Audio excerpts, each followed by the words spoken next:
Chronicle academy boring road Patna में आपका स्वागत है। अभी अभी यूपीएससी प्रीलिम्स 2025 का रिजल्ट आया है और कितना बार सिलेक्शन हुआ है अभी तो नहीं पता है। इसका कट ऑफ फिर बाद में आएगा कितने बार सिलेक्शन हुआ है, लेकिन बहुत सारे जगहों पर लोगों में ये दुख है, बहुत सारे लोग क्वालिफाई नहीं कर पाए हैं बहुत सारा चीज़ पढ़ने के बावजूद। और एक सामान्य बात कहा जाता है कि हाँ यूपीएससी में कट ऑफ और बहुत नीचे जा रहा है, उसके बाद भी आप क्वालिफाई नहीं कर रहे हैं। उदाहरण के लिए हम 2024 के और प्रीलिम्स के रिजल्ट को देखते हैं, जब जनरल के लिए क्वालिफाइंग 87.98 था, यानी 45% से भी कम है। 50% तो जाने दीजिए, 45% से भी कम है, यानी लोगों ने 45 सवाल भी सही नहीं बनाए। अगर 100 में 45 सवाल आप सही नहीं बनाते हैं तो आप खुद समझ सकते हैं कि स्थिति कहाँ गंभीर है और क्या स्थिति है आज के ज़माने में, जबकि पहले के ज़माने में 50% प्लस पर ही सिलेक्शन होता था। ईडब्ल्यूएस में 85.92 है और ओबीसी का 87.28 है। तो जो लोग रिजर्वेशन के बारे में बहुत सारा बोलते रहते हैं, उनके लिए कि आई ओपनर है कि ईडब्ल्यूएस 85.92 है और ओबीसी आपको 87 है, यानी ईडब्ल्यूएस से ज़्यादा क्वालिफाइंग ओबीसी का है, यानी ईडब्ल्यूएस से ज़्यादा पढ़ता है ओबीसी बच्चा। इसीलिए बहुत सारा जो भ्रांति सब बना रहता है रिजर्वेशन के बारे में, आप पढ़िए तो पहले, आप इनके बराबर भी तो आइए। आप केवल रिजर्वेशन को दोष देंगे तो उससे काम चलने वाला नहीं है। तो जो मुख्य कैटेगरी है उसके अनुसार हम लोगों ने दिया है कि देखिए एससी का 79.03 है और एसटी का 74.23 है। लेकिन हास्यास्पद ये है कि 100 सवाल देता है यूपीएससी और 201 सवाल 2 नंबर का होता है और निगेटिव मार्किंग 0.33% होता है, यानी 1/3 है। और आपका क्वालिफाइंग मार्क्स कितना नीचे जा रहा है और इतना भी नहीं कर पाना निश्चित रूप से सोचने वाली बात है। हम लोगों ने पहले एक लेख भी लिखा था एक पत्रिका में कि आप जो हिंदी माध्यम बच्चे हैं उनका तो स्थिति अत्यंत ही दयनीय है, क्योंकि हिंदी माध्यम के बच्चे सीसेट में ही फेल हो जाते हैं। सीसेट में हिंदी माध्यम बच्चों का पास करने का परसेंटेज ऑलमोस्ट 10% ही है, यानी जितने भी बच्चे पास करते हैं उसमें हिंदी माध्यम के बच्चे सीसेट में 10% क्वालिफाई किए। तो आपका जो परसेंटेज है 90% दूसरे हैं, तो ये तो क्वालिफाइंग है और उसके बाद भी आप जीएस में कितना नंबर लाए और फाइनली कितना क्वालिफाई किए, ये तो बहुत मुश्किल का चीज़ है। इसलिए आज की स्थिति हिंदी माध्यम वालों के लिए बहुत ही मुश्किल है। और जैसा बहुत सारे डाटा मैंने पीछे के भी एक अंक में बताया था कि 69% तो बीटेक वाले लोग यूपीएससी फाइनली क्वालिफाई कर रहे हैं, और अगर उसमें एमबीबीएस और लोगों को जोड़ दिया जाए तो लगभग 73% चला जाता है। इससे भी ज़्यादा कभी कभी जाता है, क्योंकि नॉन टेक्निकल या जो जनरल ग्रेजुएशन करते हैं या एमए करते हैं उनके लिए 23 से 27% ही उनका सिलेक्शन होता है। तो हिंदी माध्यम का भी बुरा हालत है और जनरल स्टूडेंट का भी बुरा हालत है, क्योंकि जनरल में से अधिकांश सीसेट में ही फेल कर जा रहा है। तो हिंदी माध्यम के बच्चों के लिए मेरा ये लेख था जो एक पत्रिका भारत वार्ता में निकला था, उसमें हमने डिटेल में एनालिसिस किया था और मेरे यूट्यूब चैनल पर, क्रॉनिकल के यूट्यूब चैनल पर बहुत पहले हमने उसका डिटेल डिस्कशन किया है। लेकिन क्या हमसे या आपसे 50 सवाल भी नहीं बन पा रहे हैं यूपीएससी का? आप इस साल का भी क्वेश्चन देखिए तो क्वेश्चन ऐसा नहीं कि नहीं बनेगा। अब दिक्कत क्यों है, क्यों नहीं बन रहा है? आप क्यों के सवाल पर ज़्यादा ध्यान नहीं दे रहे हैं? हम बिहार में और पटना में विशेषकर जो माहौल आज के समय में बना है वह यूपीएससी के माहौल नहीं है। एक समय था जब पटना से, हमारे इंस्टीट्यूट से भी लोग प्रॉपर यूपीएससी पास करते थे, लेकिन हाल फिलहाल के दिनों में बहुत सारे चमत्कारिक शिक्षक हुए हैं, जांबाज शिक्षक हुए हैं, जिन लोगों ने इस पूरे माहौल को एकदम से बदल दिया है, अभी उन पर कहना बहुत उचित नहीं होगा, लेकिन क्या आप 50 सवाल नहीं बना सकते? तो आप पढ़ते क्यों हैं? या तो आपको पढ़ने नहीं आता है, या आपका ओरिएंटेशन नहीं है, या आप यूपीएससी लायक नहीं है, या आपने सिलेक्शन शिक्षक का हो, किताब का हो, संस्था का हो, वो सही नहीं किया है।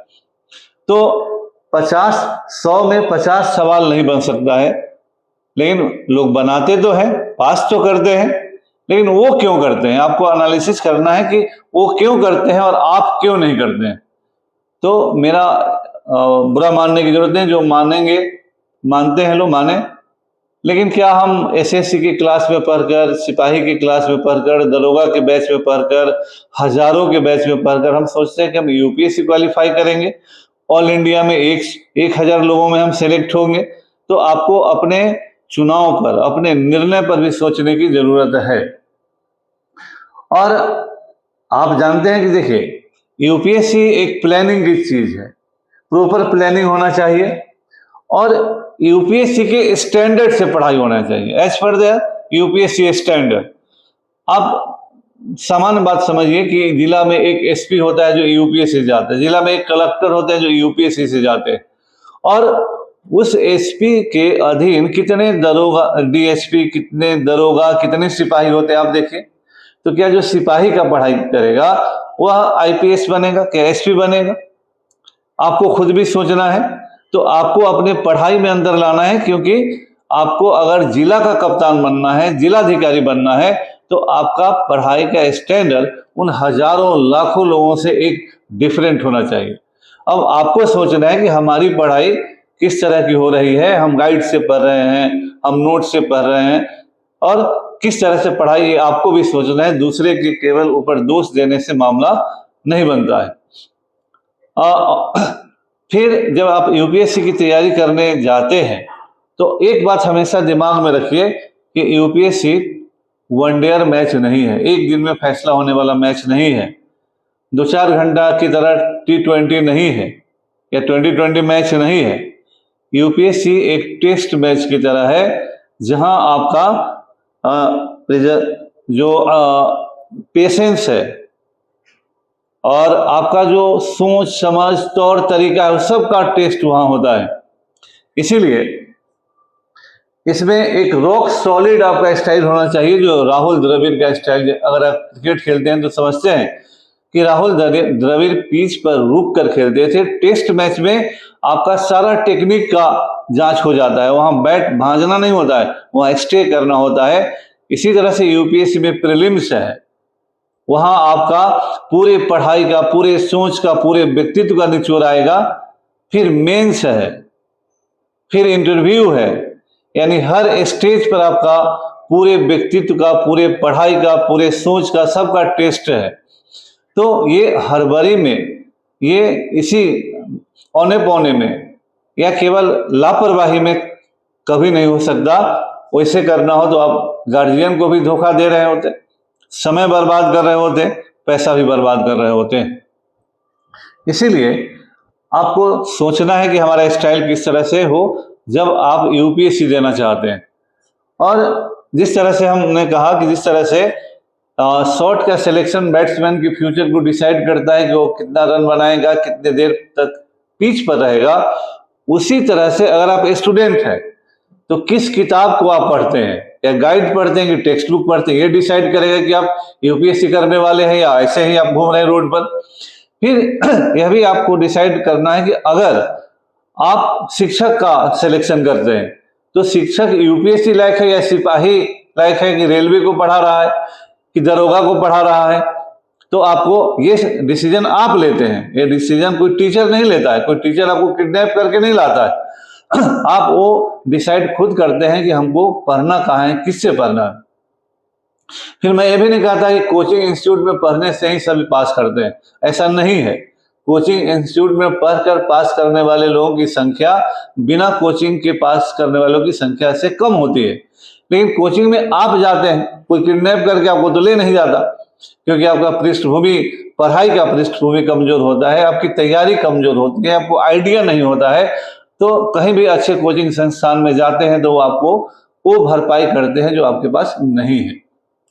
लेकिन अगर आपको कोचिंग इंस्टीट्यूट का जरूरत पड़ता है तो ये आप सेलेक्ट करते हैं कि आपको कहाँ जाना है। आपको 5 रुपये में पढ़ना है, आपको 5,000 में पढ़ना है, 1,000 की भीड़ में पढ़ना है, 5,000 की भीड़ में पढ़ना है, या किस तरह से पढ़ना है डिसाइड आप करते हैं, क्योंकि वो डिसीजन कोई और नहीं लेता है। तो किताब का सिलेक्शन आप करते हैं, टीचर का सिलेक्शन आप करते हैं, कोचिंग का सिलेक्शन आप करते हैं। इसलिए पास न होने और न होने का डिसीजन भी आपका है, क्योंकि आपने उन चीजों का चुनाव किया है। जहां तक हम लोगों का सवाल है, हम लोग आपको केवल कह सकते हैं, हम अपनी बात कह सकते हैं, हम दूसरे की बात नहीं जानते हैं, कि जब भी आप तैयारी करने जाते हैं तो 2-3 बातों को आपको ध्यान रखना है। अभी हाल फिलहाल में 2-3 साल पहले से ही बात चल रहा है, central consumer authority of India ने देश के सबसे लीडिंग कोचिंग संस्थान 45 कोचिंग संस्थानों पर केस किया। उसमें बहुत सारे लोगों को पेनलाइज्ड भी किया और बहुत सारे लोगों पर प्रक्रिया चल रही है, बहुत सारे लोगों पर दंड भी लगाया जा चुका है। जिन कोचिंग संस्थानों के आप बड़े बड़े विज्ञापन एक एक पन्ने में अखबार में देखा करते थे, देखते हैं, अब उनका विज्ञापन घटा है। और आप देखिए कि कोई भी कोचिंग संस्थान अब उतने रिजल्ट्स नहीं छाप रहा है जितना वो इस केस के पहले छापता था। एक एक स्टूडेंट की फोटो 10-10 कोचिंग में छपते थे और लगता था कि सारे कोचिंग इंस्टीट्यूट ने मिलकर ही सभी बच्चों का सिलेक्शन करवा दिया है। आजकल वो घटा है, लेकिन 45 कोचिंग संस्थान, जिस कोचिंग का आप नाम लीजिएगा उस पर केस हुआ है, कंज्यूमर अथॉरिटी ऑफ इंडिया ने किया है।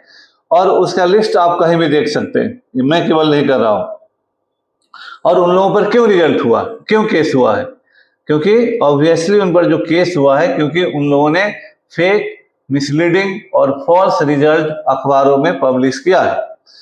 जो बच्चे उनके यहाँ से नहीं पास करते हैं, उनके फोटो पैसे देकर लिए जाते हैं। और हमारा तो कहने को ऐसे स्टूडेंट पर भी केस होना चाहिए, क्योंकि वह यूपीएससी में जाने से पहले ही भ्रष्ट हो गया। 10-10 कोचिंग से पैसा लेता है तो डे 1 में भ्रष्ट हो गया। तो इसी कारण आज ब्यूरोक्रेसी की जो क्वालिटी है नीचे गिरती जा रही है। हर जगह पर इतना भ्रष्टाचार है, क्योंकि जो फोटो बेचकर पहले ही दिन पैसा कमा रहा है उसमें इथिक्स तो होगा ही नहीं। इथिक्स का व्यापार उसने उसी दिन कर लिया। इसीलिए इन चीजों का भी ध्यान रखना आपका काम है, हमारा नहीं। कोई गलत कहेगा तो गलत को सिलेक्शन आप करते हैं।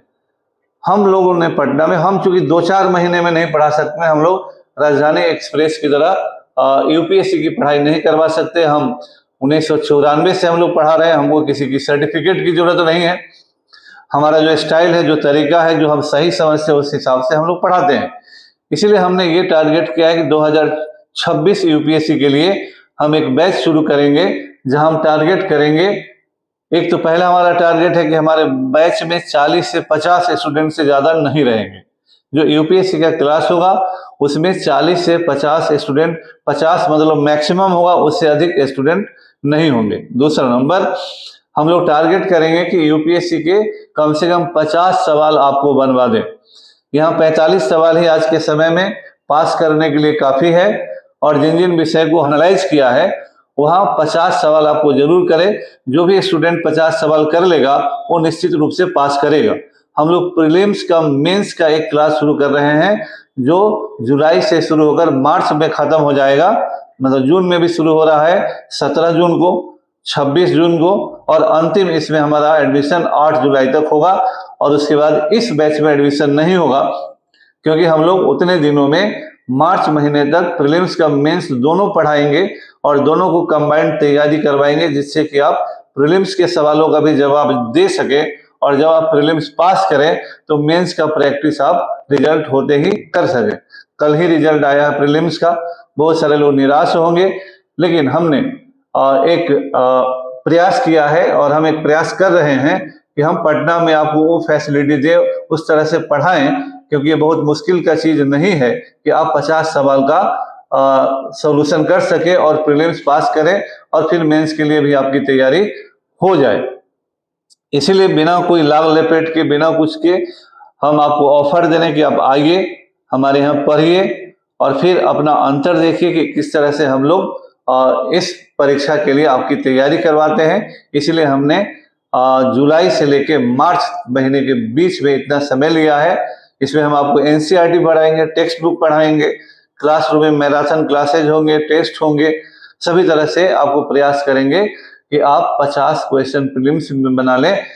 बहुत सारे बच्चों के लिए ही मुश्किल होता है और हम आप लोगों को इनवाइट करते हैं कि 17 जून से लेकर 8 जुलाई के बीच आइए। और पटना में हम बहुत दावा नहीं करते हैं, लेकिन 1994 से अगर हम पढ़ा रहे हैं, हमारा संस्थान है, तो हमें कुछ दम होगा तभी तो इस बाजार में टिके हुए हैं हम। तो इसीलिए आप सबको आमंत्रित करता हूं, आप आए 17 तारीख को 3 बजे जनरल स्टडीज के लिए। हम हिस्ट्री ऑप्शनल का भी क्लास शुरू कर रहे हैं हम लोग। ऑप्शनल में केवल एक ऑप्शनल है हिस्ट्री ऑप्शनल, और जनरल स्टडीज प्रीलिम्स मेंस और एसे का भी क्लास हम लोग देंगे। आप सबों का स्वागत करेंगे 17 तारीख को, 26 तारीख को और 8 जुलाई को। धन्यवाद।